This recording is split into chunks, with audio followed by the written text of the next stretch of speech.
Asiliko salamalamu, Alleluia. Siliko salamalamu, Alleluia. Asiliko salamalamu, toko kumisa bele kombo naye. Bénis Dieu, ô mon âme, que tout ce qui est à moi glorifie son Saint-Nom. Il a fait de merveilles, alléluia. Il a fait de merveilles, alléluia. Il a fait de merveilles, glorifie son Saint-Nom.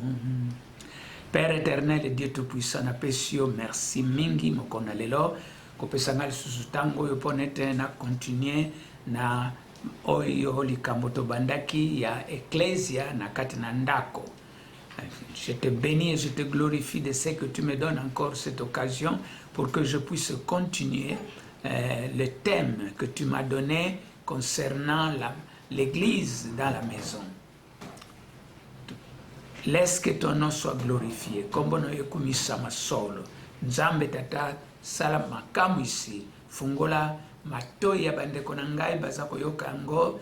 Pambate liloba oyo ezali ya yo. Atako monoko ezali ya ngai. Na motema oyo siko te maloba na yo. Me maloba na yo eza ya yo. Nzambe tikete solo. Moko na moko yokango malamu. Ala ndamu na ndenge longo bani ponete ebikisa bomo na ye. Dieu, je te supplie et je te demande que tu puisses ouvrir nos cœurs afin que nous recevions ta parole qui vient de toi. La bouche est la mienne et le cœur est le mien, mais la parole qui sort de ce cœur, c'est toi qui l'as mise dans mon cœur. Et cette parole qui sort de la bouche, parce que tu as dit que de l'abondance du cœur, la bouche parle, cette parole vient de toi. Laisse que cette parole puisse pénétrer dans le cœur de mes frères, mes sœurs, afin qu'ils puissent recevoir ce que tu leur as destiné aujourd'hui. Au nom de Jésus, nous avons ainsi prié. To bonde libona kombo ya Yesu Kristo Masia, wazali mokonzi pe mobikisi na biso ete lelo yo, oyo nyonso yo ozalaki nango na kati na motema na yo, olingi kopesa yango na ndeko na ngai aza koyoka ngai awa mpe asalela yango mpo nete obongola bomoi na ye na bolamu nyonso. Na kombo ya Yesu Kristo Masia tosengi boye. Amen. Bandeko na ngai, lokola tobandaki Mateyo oyo na kati na mokanda ya misala na chapitre ya mibale na kotanga lisusu verset 42 wana bazalaki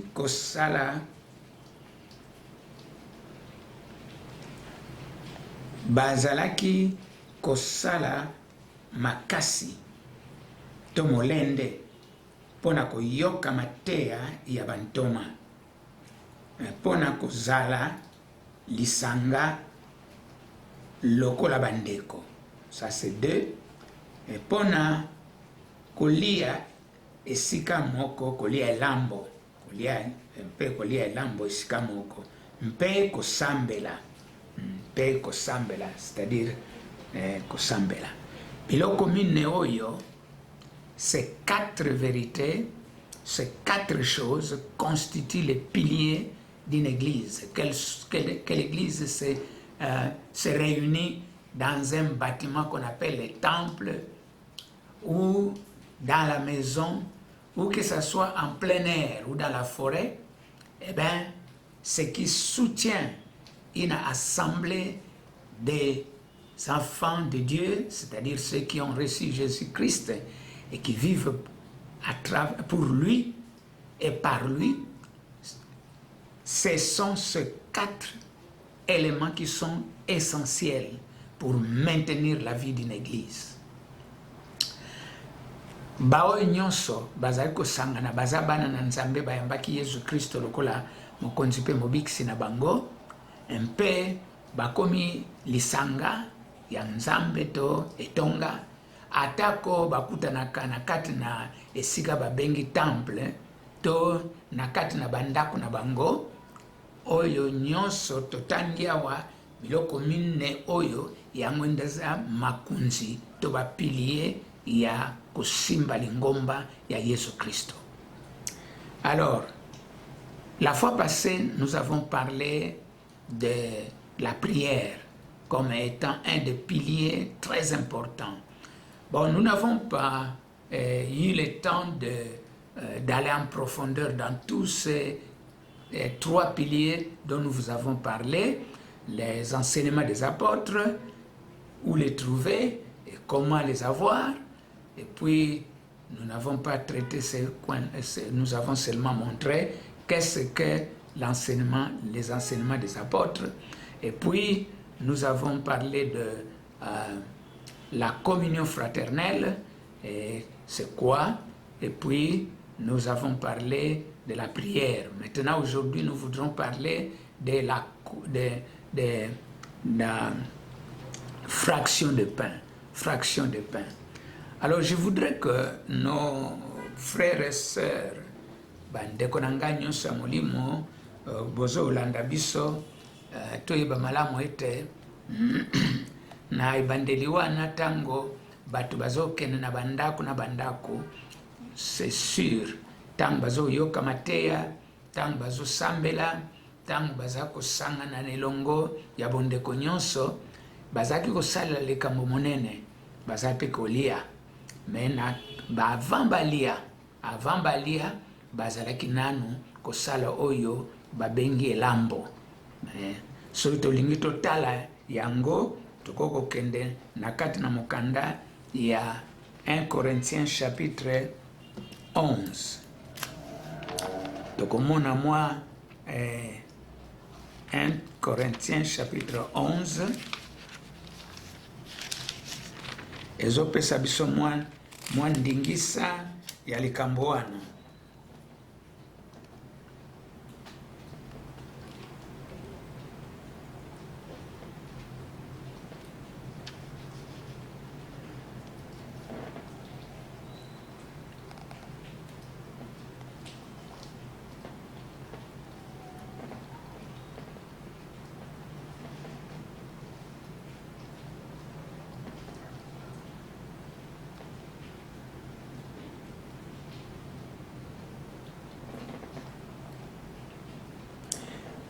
Totala nanu likambo yango na 1 Corinthiens, nakotanga nanu na français, bon nakotanga na lokota ya lingala. Nous allons lire d'abord en français 1 Corinthiens chapitre 11 à partir du verset 20. L'apôtre Paul azali kopesa et parle un peu à l'église pour essayer de leur donner une bonne discipline dans cette matière. Il leur dit ceci: lors donc que vous vous réunissez, ce n'est pas pour manger le repas du Seigneur. 21. Car quand on se met à table, chacun commence par reprendre son propre repas, et l'un a faim tandis que l'autre est ivre. N'avez-vous pas de maison pour manger et boire? Ou méprisez-vous l'Église de Dieu? Et faites-vous honte à ceux qui n'ont rien? Que vous dirai-je? Vous louerai-je? En cela, je ne vous loue point. Donc voilà. Il est en train de dire qu'il a constaté, selon les informations qu'il a reçues,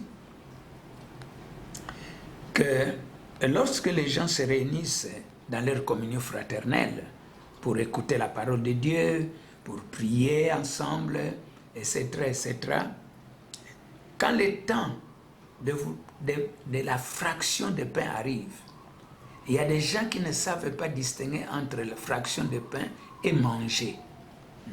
Ils se mettent, il y en a qui sautent sur le pain et mangent, et tout ça, il y en a qui sont ivres, alors que ça ne devrait pas être ainsi.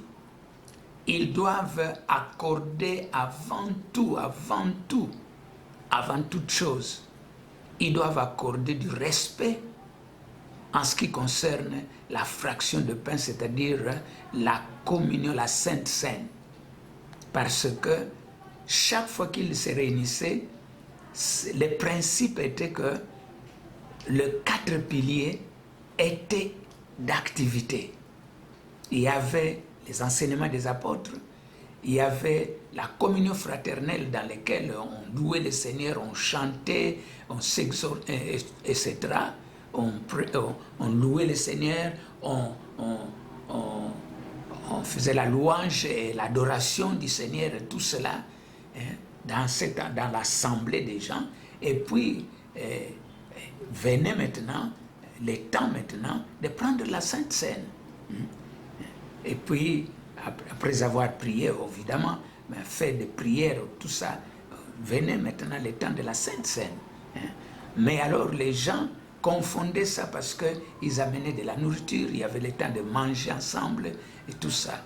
Au lieu d'abord de donner le respect qu'il faut à la Sainte Seine, et ils se mettaient, il y en a qui se mettaient à sauter sur le pain, sur la nourriture, manger, alors ils devenaient ivres. Et dans ces conditions-là maintenant, pour prendre la Sainte Seine dans ces conditions, ça devient terrible parce que la Sainte Seine doit se faire quand la personne a tout son esprit bien focalisé sur le Seigneur et tout cela, parce que c'est un repas sérieux, très important. Vous voyez? Donc, awa totangi na lokota français tika totanga ngope na lingala. Donc, na 1 Corinthiens chapitre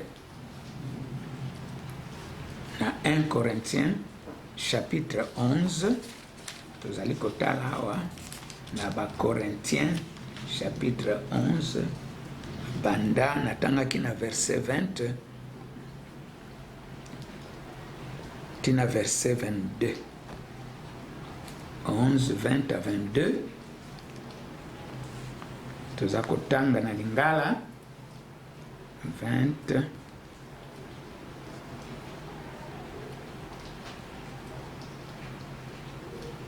20.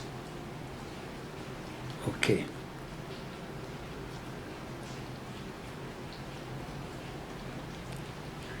Oh, pardon. J'étais dans 2 Corinthiens. 1 Corinthiens chapitre 11, verset 20.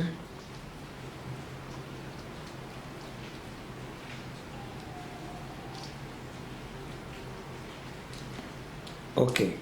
Ndenge bino bosanganaka. Ebongi te pona kolia bilei ya nkolo. Po moto na moto aliaka bilei na ye moko. Boye bamususu batikalaka na nzala. Pe bamususu balangwaka.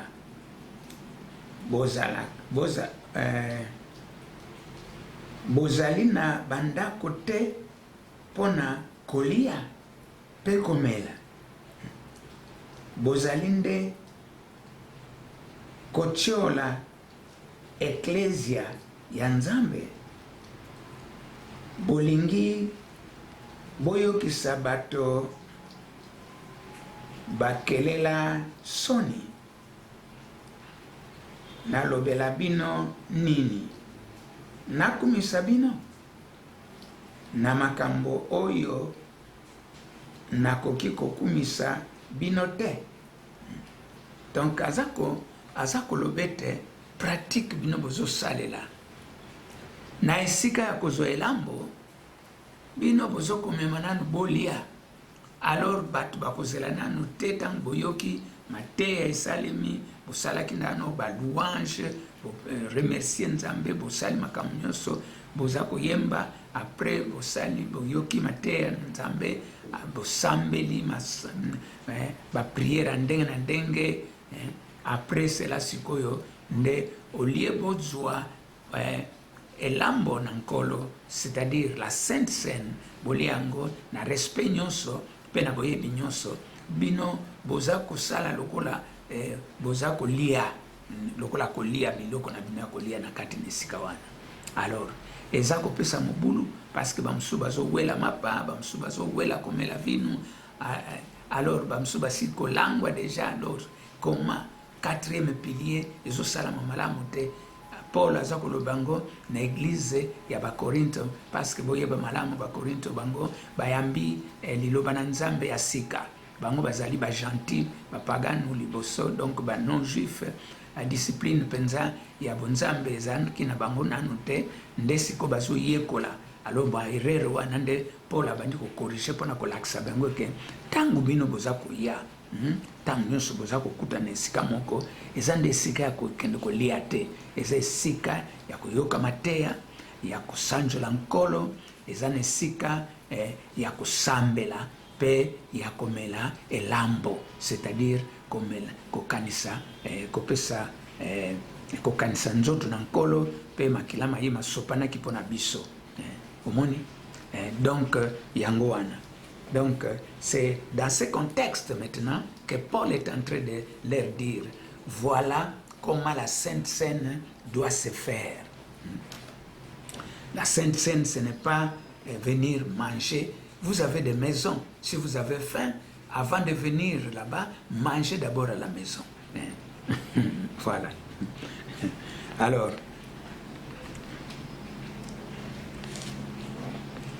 donc, la Sainte Seine, c'est le quatrième pilier. Ce quatrième pilier est très important. Je l'ai placé, c'est le troisième pilier, je crois.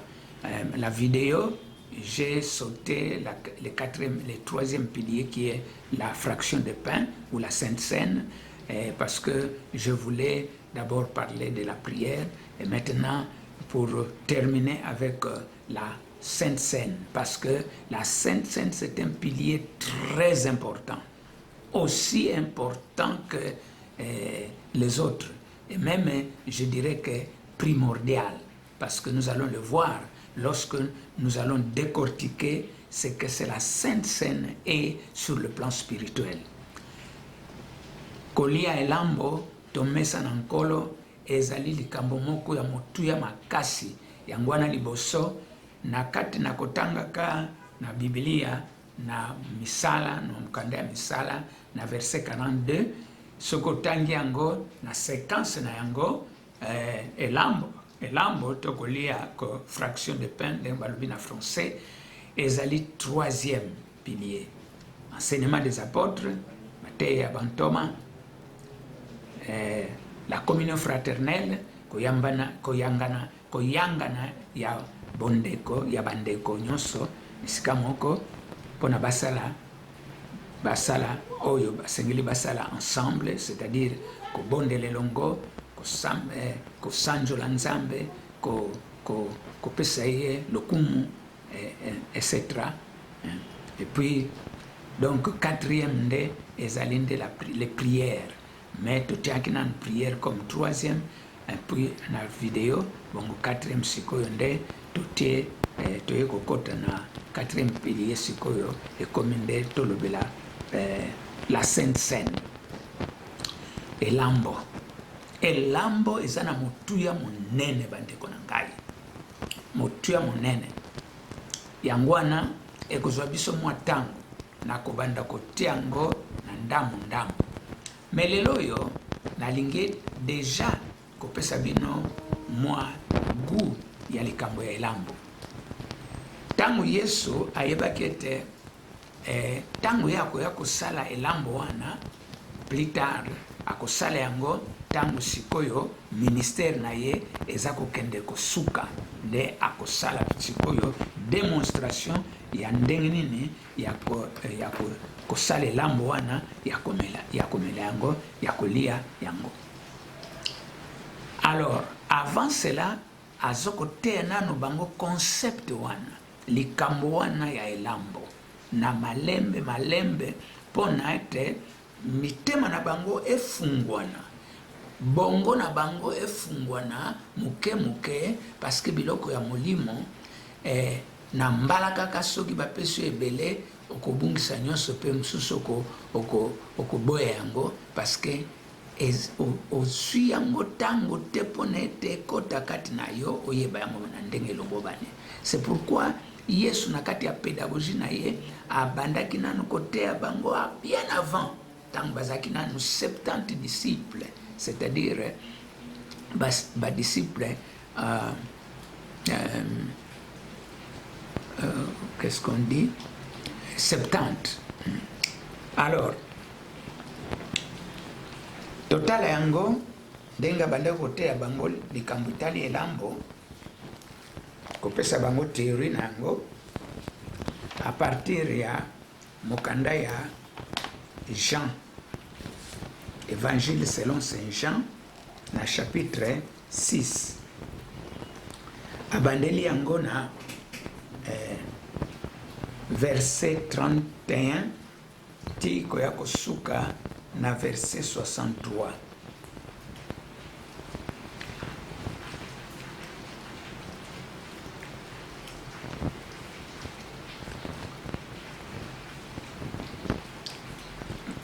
Jean chapitre 6 verset 31 ti na verset 63.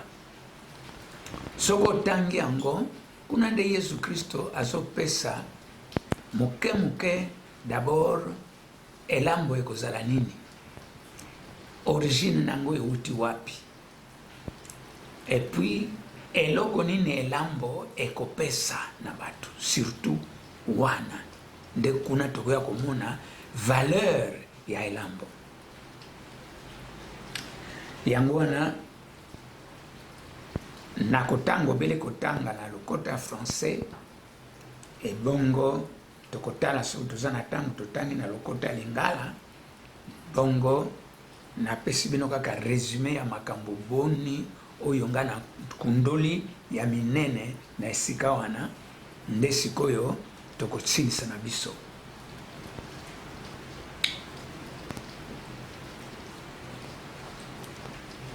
Naza na Bible awa pe ya lingala tika na balolango deja na mokanda ya Yohane chapitre 6. Yohane chapitre 6 na lobi tozobanda na verset 31. Na verset 31 Yohane 6 verset 31 makomi yango yawe ezali mike mingi. Verset 31 ezali awa tokosuka na verset 63. Tokosuka na verset 63.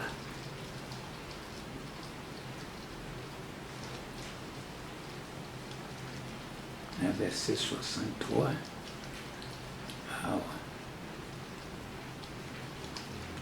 Ok, bandeko ya lingala bino boko bokotanga na Bible ya lingala ngana zotanga awa ya français. Nos pères ont mangé la manne dans le désert selon ce qui est écrit, il leur donna le pain du ciel à manger. Alobi bakoko na biso baliaki bilei oyo babengaka mane tango bazalaka na esobe ekomama boye apesaki bango bilei oyo euti na likolo. Ça c'était donc les propos que les Juifs qui suivaient Jésus, qui avaient cru en lui, tenaient en Jésus. Et Jésus voulait leur donner déjà, commencer à leur donner un cours sur ce qu'il va faire avant d'être arrêté. C'est-à-dire ouvrir la toute première Sainte Seine qui, comme nous le verrons, est le signe de la nouvelle alliance. Donc Yesu abandaki ko duka ate ya banani balandi na ye bazaki 70 abandi ko former bango muke muke pona ko teya bango na likambo etali elambo oyo ye akoya kosala kaka na suka ya ministère na ye la veille de son arrestation pona ete solo sikoyo akei penza pona kosukisa mosala na ye na ekurus pe na nkufa na ye. Alors bango balobi na ye likambo ete batata na biso nos pères ont mangé la manne dans le désert selon ce qui est écrit, il leur donna le pain du ciel à manger. Jésus leur dit, kasi Yesu azongiseli bango eyano. Na verset 32, Jésus leur dit, en vérité, je vous le dis, Moïse ne vous a pas donné le pain du ciel, mais mon Père vous donne le vrai pain du ciel. Yesu azongiseli bango, nazali ko loba nabino ya solo, ezali Moïse te moto apesaki bino bilei oyo eutaki na likolo to na lola, kasi tata na ngai azali kopesa bino bilei ya solo oyo euti na likolo. Qu'est-ce que cela veut dire ici? Jésus est en train de leur dire, de leur faire comprendre, c'est vrai, vos pères ont mangé la manne quand ils étaient dans le désert. Et la manne venait tomber à partir du ciel, c'est-à-dire à partir du firmament, à partir des nuages du firmament, ça venait, ça tombait comme la pluie tombe, à partir des nuages. Donc la manne est tombée comme ça. Mais le ciel qui est l'habitation de Dieu lui-même, troisième ciel en l'occurrence, selon l'apôtre Paul qui a dit dans 2 Corinthiens, au chapitre 12, qu'il connaît un chrétien, qu'il y a 14 ans, pendant qu'il écrivait cet épître, qui avait été ravi jusqu'au troisième ciel, c'est-à-dire le paradis, l'habitation de Dieu tout vivant et du Seigneur Jésus.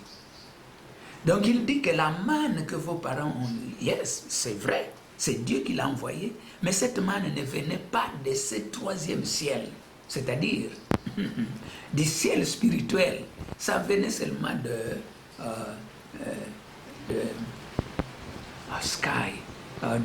du firmament, ça venait du firmament ici.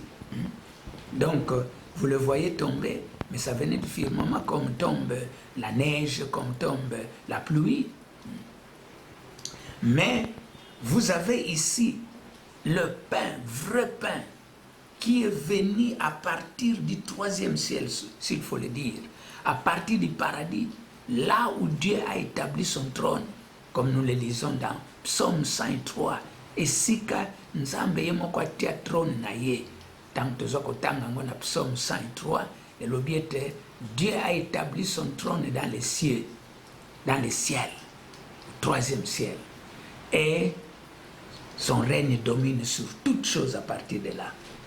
Alors, le pain que Jésus cherche à leur montrer maintenant, qui est différent de la manne qu'ils ont mangée dans le désert, ce pain venait de ce troisième ciel.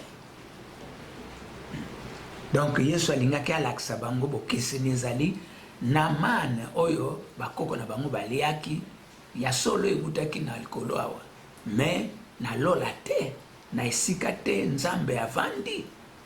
Mais oyo lipa oyo nzambe Yesu alingi kolakisa bango ezali nde uti kuna na lola, kuna na troisième ciel, kuna esika nde nzambe asila kotia trône na ye, kiti na ye ya bokonzi, kuna nde paradiso ezali. Alors, nous continuons. Verset 33. Car le pain de Dieu, c'est celui qui descend du ciel et qui donne la vie au monde. Pambate bilei oyo Nzambe azali kopesa bino elongwe na likolo. Yango nde moto ezali kopesa bato bomoi. Alors, lingala awa ezali mwa pauvre. Yango ezo likolo, me tolo balola. Kuna epa na Nzambe ye moko afandi. Likolo ezali kaka awa na maisika mampata. Mais nalola tata na biso aza na lola, tata na biso aza na lola, to likolo to lola. Bon, ça va. Ce n'est pas notre temps de critiquer ici. Je ne critique pas, mais nazola kaka différence il y a langage na français ezali bien et malam. Alobi te car le pain lipa oyo Nzambe azopesa bino oyo nde ekiti banda kuna na lola, banda kuna na troisième ciel. Yango nde ezali kopesa bomoi na mokili mobimba. Tandis que oyo mane oyo Nzambe apesaki bakoko na bino oyo utaki awa kaka na mamapata wana, yango epesaki kaka bomoi na banani eza kosimba kaka bakoko na bino, me epesaki makini na bato nyonso ya mokili mobimba te. Melipa oyo Nzambe sikoyo ye moko azotinda oyo uti epa na ye kuna ezali mpona kopesa bomoi na bato nyonso ya mokili mobimba. Tala voilà comment Jésus est en train de leur apprendre un peu la différence entre la manne et le pain de vie qui vient du ciel. Alors, ils lui dirent, au verset 34,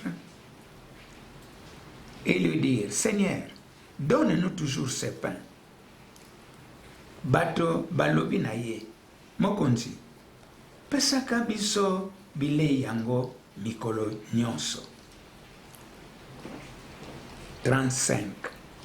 Jésus leur dit, je suis le pain de vie. Celui qui vient à moi n'aura jamais faim. Et celui qui croit en moi n'aura jamais soif. Ah, sikoyo apesi Dieu Jésus-Christ révèle de quel pain il est en train de parler, de quel pain il est en train de comparer avec la manne que les ancêtres des Juifs ont mangé dans le désert.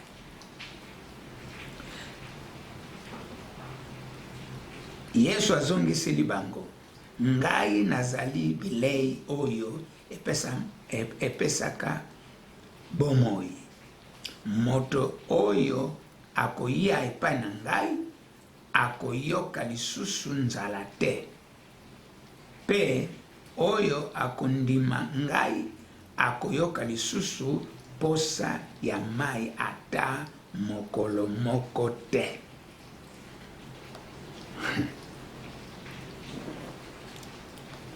Eza na ba vérité minene awa, il y a de vérité ici, il nous faut du temps pour vous aider. Ce pain ici, c'est lui qui le mange. Ce pain qui vient, d'abord il dit que ce pain c'est moi, Jésus. Celui qui vient à moi, Jésus, n'aura jamais faim. Donc, ce n'est pas dès que tu vas chez Jésus, eh bien tu n'auras plus faim. Mais quel type de faim dont il parle? Est-ce que c'est la faim physique ou la faim spirituelle? Je crois ici c'est la faim spirituelle parce que les disciples l'ont accompagné, ils l'ont suivi, mais ils continuaient à avoir, il y a des fois, ils avaient faim et ils devraient chercher à les manger. Donc voilà, donc il ne s'agit pas vraiment de la faim normale, c'est-à-dire habituelle, la faim du ventre, mais la faim spirituelle. Et celui qui croit en moi n'aura jamais soif.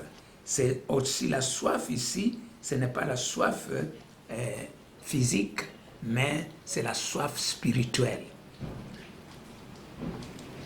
Ezali bilei akoyoka lisusu mposa ya mai te posa ya kolia te na nzala te, nzala nini, nzala ya oyo tomona katende na lena no te libumu ezosala ezoyoka nzala ya zaya wana te, ezali nzala ya molimo, ya biloko ya molimo. Soki oyepa na nkolo Yesu ye azanda lipa ya bomoi, soki oyepa na ye okotonda nzala na yo ya molimo, ya makambo ya molimo ekosila pamba te okotonda. Et puis mposa na yo ya mai ya molimo oyo ezali te molimo na Nzambe, mposa wana nyonso pe yo kozala satisfait na yango okotonda. Okotonda ozala suna mposa wana te, na mposa te pamba te okei epa na ezibeli ya molimo, nde bizibeli ya molimo nde ye moko Yesu Kristo. Donc mposa wana ekosila. Bandeko na nga mpona ntango na biso mpona video oyo esili kokoka, nazalaki kaka awa mpona kopresente bino nanu tokolanda video mosusu oyo na kokontinue message oyo tina koma na suka mpe na kopesa bino biloko nini ya motuya oyo tozwi na kati na message oyo ezali kolakisa l'importance, les bénéfices ya elambo to le bénéfice de la Sainte Seine, la fraction de pain quand nous le prenons. Que Dieu vous bénisse et je continue à prier pour chacun de vous. Et sachez que pendant cette période où l'Église est dans la maison, c'est une période que Dieu lui-même a voulu que cela soit ainsi. Dieu n'est pas pris au hasard par un événement quelconque.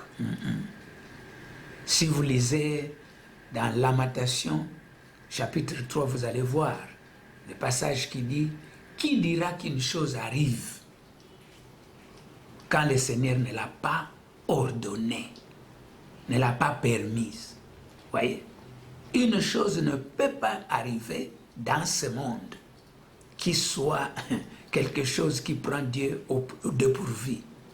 Donc c'est une affaire qui a été voulue et qui a été libéralisée par Dieu pour que cette situation dans laquelle nous nous trouvons, nous puissions avoir plus de temps maintenant de rester dans la maison, plus de temps de voir nos membres de famille, nos épouses, nos époux, nos enfants et les membres qui restent avec nous dans nos maisons.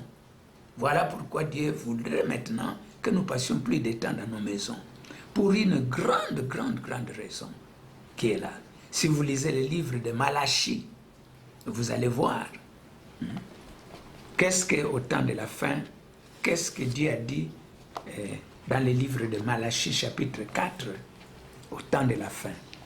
Dieu a voulu que cette situation nous arrive pour que nous ayons le temps de nous préparer pour la fin, parce que la fin de cet âge ici arrive, l'âge de l'Église arrive à la fin bientôt, parce qu'après l'enlèvement de l'Église, ce sera le gouvernement de l'Antichrist qui va agir. Et ce gouvernement d'Antichrist ne va pas durer longtemps, 7 ans, mais les 7 ans seront terribles parce qu'il y aura ces souffrances sur cette terre que vous n'avez jamais vues selon la parole de Dieu, qui n'a jamais été sentie ici sur la terre. C'est la raison pour laquelle Dieu veut que pendant cette période, nous puissions être comme Esther, nous préparer pour le mariage. Esther a eu beaucoup de temps pour être préparée, pour se préparer afin d'apparaître devant le roi qui allait choisir son épouse. Donc, c'est la même chose. Dieu nous donne ce temps pour que nous puissions nous préparer spirituellement. Donc, ne passez pas ce temps seulement à dormir, à manger et je ne sais pas à faire quoi, mais passer beaucoup de temps dans la prière, beaucoup de temps dans la lecture de la parole de Dieu, beaucoup de temps de suivre les vidéos que nous vous donnons, parce que ça vous permet de nourrir votre esprit et de mettre votre esprit en alerte pour savoir quel temps nous sommes. Donc je lis au chapitre, Malachie chapitre 4, il dit ceci.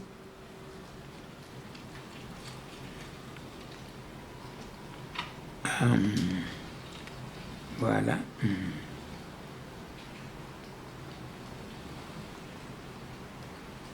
Au verset 5.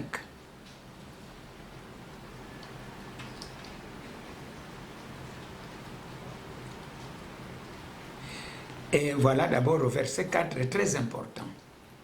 Dieu donne un sommaire ou bien une introduction à ce qu'il va dire au verset 5. Il dit, « Souvenez-vous de la loi de Moïse, mon serviteur, auquel j'ai prescrit en Horeb pour tout Israël, des préceptes et des ordonnances. » Donc, c'est une période de temps où nous sommes, où nous devrons nous souvenir de tous les enseignements que nous avons reçus dans nos églises, pour que nous puissions savoir qu'est-ce que Dieu était en train de nous dire et à quel moment maintenant l'accomplissement de ces choses va avoir lieu. Alors il continue, il dit, « Voici, je vous enverrai Élie, le prophète, avant que le jour de l'Éternel arrive, ce jour grand et redoutable. » Donc, le prophète Élie va venir. Faire quoi? Va-t-il venir en chair et en os? Pas nécessairement. Pas nécessairement. Verset 6. Il ramènera le cœur des pères à leurs enfants et le cœur des enfants à leurs pères.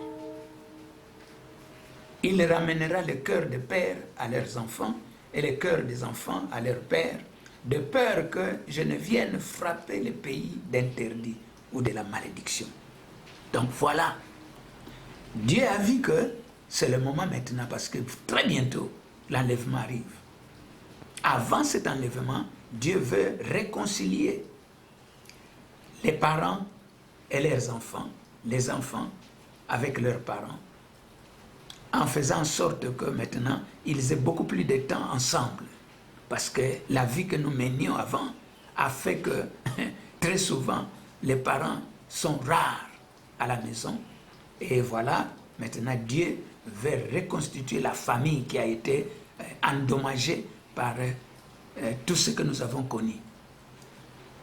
Nalingala elinkolobaka kete Nzambe atepesi biso tango yo pona ete tomizongisa na kati na bandako mitema na biso ya batata ezonga na epai na bana na biso, mitema ya bana ezonga epai na batata, c'est-à-dire baboti, parce que ce qui boite malédiction ezoyela biso, parce que toza kokoma na suka sikoyo.